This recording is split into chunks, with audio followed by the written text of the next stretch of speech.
Seria tentador eu chegar aqui só para detonar o Rodrigo Faro, mas o fato é que esse filme tem tantos problemas que o trabalho do ator não tá nem no top 10 das escolhas questionáveis. A coisa mais importante dessa vida é a fé.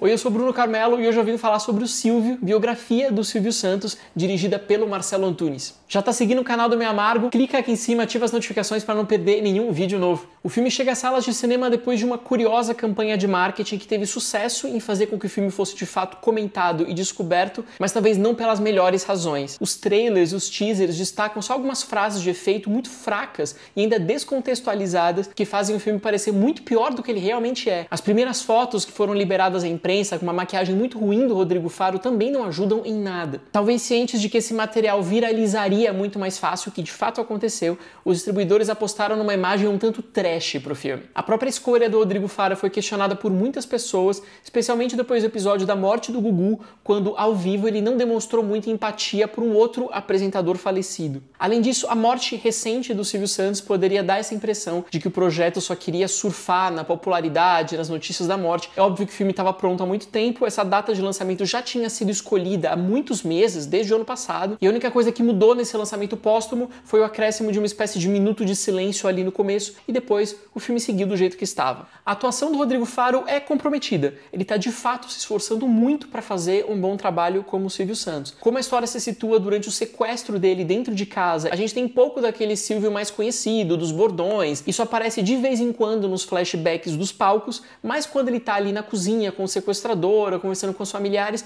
a gente tem um Silvio um pouco mais contido. É verdade que a gente tem uma composição um pouco oscilante do Faro, às vezes ele está muito mais próximo de um Silvio que a gente conhece, às vezes os trejeitos e a maneira de falar dele desaparecem, a gente volta a ver o Faro, mas de qualquer maneira está longe de ser um trabalho risível ou digno de chacota. Muito piores são as escolhas ao redor dos atores principais. E aí eu falo da direção de fotografia, direção de arte, maquiagem, figurino, montagem, tudo isso é muito problemático aqui. O filme é muito fraco na simples arte de contar uma história. Ele tem alguns facilitadores, alguns recursos de roteiro que são basicamente amadores, que a gente não espera de um projeto desse porte. É o tipo de coisa que a gente ensina a não fazer nas primeiras aulas de uma escola de cinema, por exemplo. Para contar que o Silvio finalmente se casou com a namorada de muitos anos, o homem vira para a própria esposa e fala: "Você lembra do dia que a gente casou?" A mulher fala: "Claro." Como ela não saberia do dia em que ela se casou? A personagem tosse uma vez, óbvio, ela tem uma doença letal e vai morrer em poucos minutos. Para mostrar que o Silvio pensa muito na filha Cíntia, com quem ele estava brigado, qual que é a solução do roteiro?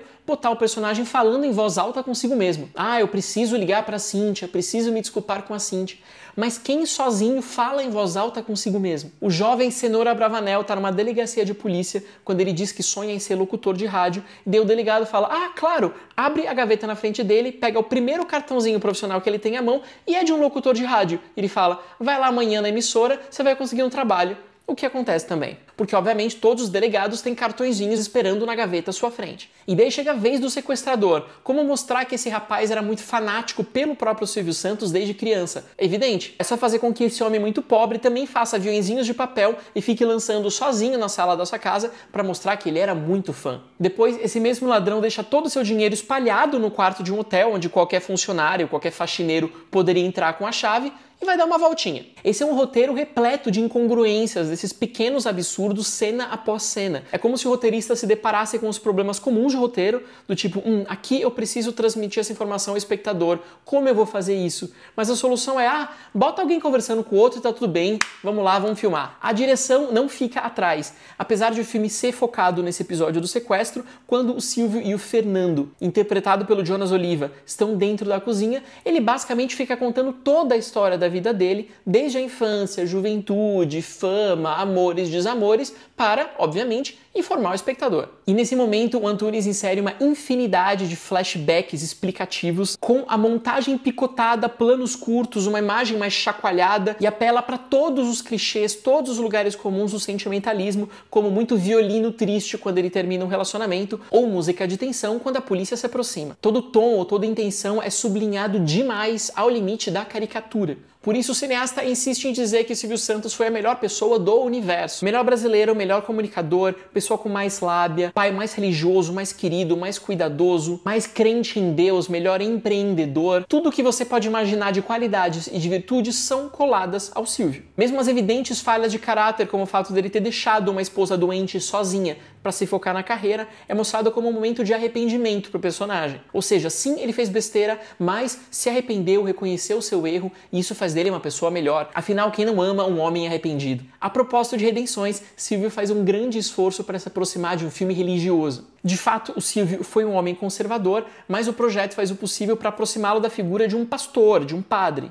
Ele está o tempo inteiro acalmando os outros, dando valiosas lições de vida, falando sobre a importância da fé, da família, da integridade moral. Enquanto isso, todas as muitas filhas indistintas estão aglomeradas ali na sala, sem ter muita função narrativa, enquanto o pai pratica sua palestra motivacional na cozinha, sob a mira do sequestrador. Por isso a gente diz que se os atores não estão apelando por uma caricatura, o mesmo não pode ser dito das outras funções artísticas ao redor. A maquiagem, os figurinos, o penteado fazem muito com que Silvio pareça uma paródia, um Zorra Total. É muito difícil acreditar nesse envelhecimento do personagem, a pele tá estranha, a cor tá estranha, dá pra ver essa peruca mal colada na lateral em vários momentos. De fato, esses criadores de cinema têm muito a aprender com drag queens. Não dá pra entender como um filme que se dispõe a usar 3 atores radicalmente diferentes na infância, juventude e fase adulta, não pega um outro ator, já que ele tem tamanha liberdade criativa para fazer a versão idosa do Silvio. Enquanto isso, a montagem apela para várias repetições da infância, do Silvio lembrando de quando ele era camelô, e ele volta na construção do Fernando nesse estúdio completamente escuro, com a imagem de novo fragmentada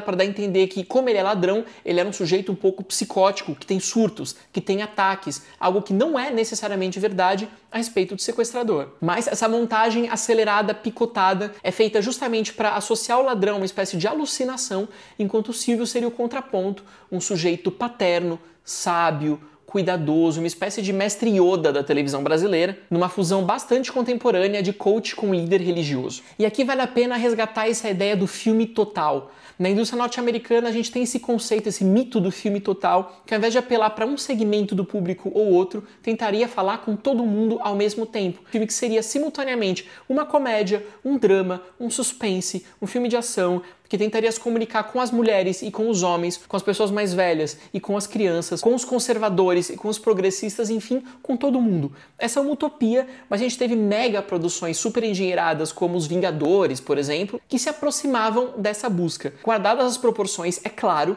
a gente pode falar que no Brasil, Silvio parte dessa tentativa de ser um filme total. Ele tem seus momentos cômicos, ele também quer ser um grande filme de ação, ele quer ser um suspense, ele quer ser uma biografia, ele quer ser um drama, ele quer ser uma história de amor do Silvio pelas filhas e pela esposa. O marketing fica tão perdido que ele inclusive sugere no cartaz e nos trailers que um baú também guarda muitos segredos, embora não tenha segredo nenhum no filme, e a direção nem vista nesse caminho ou nesse tom. É óbvio que no final ele não dá conta de costurar nenhuma dessas ideias, tudo parece muito apressado, muito rasteiro, e a gente termina sem atribuir nenhuma complexidade a esse homem idealizado, visto sempre como generoso, maravilhoso, perfeito, patrão impecável, pai exemplar, etc. Nesse ímpeto de homenagear o Silvio Santos, o longa-metragem inclusive passa muito rapidamente pelo fato que o apresentador foi lamber as botas da ditadura para conseguir a concessão da sua emissora de televisão. Esse fato no filme é retratado sem nenhum tipo de questionamento moral ou ético e visto apenas como um homem disposto a tudo para alcançar seus sonhos. Esse é o tipo de filme que, para discutir sobre os efeitos do tempo, mostra o Faro pensando: ah, Gibran, se eu pudesse comandar o tempo, corta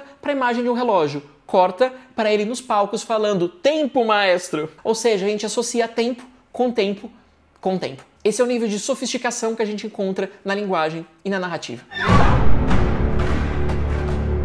É isso, eu fico por aqui hoje. Me diz se viu, se vai ver Silvio. Coloque seus comentários aqui embaixo. Não se esquece de seguir o canal do Meio Amargo aqui em cima, ativar as notificações. Também siga o Meio Amargo nas redes sociais, @meioamargocine, e no site meioamargo.com, onde eu coloco críticas diariamente. Até a próxima!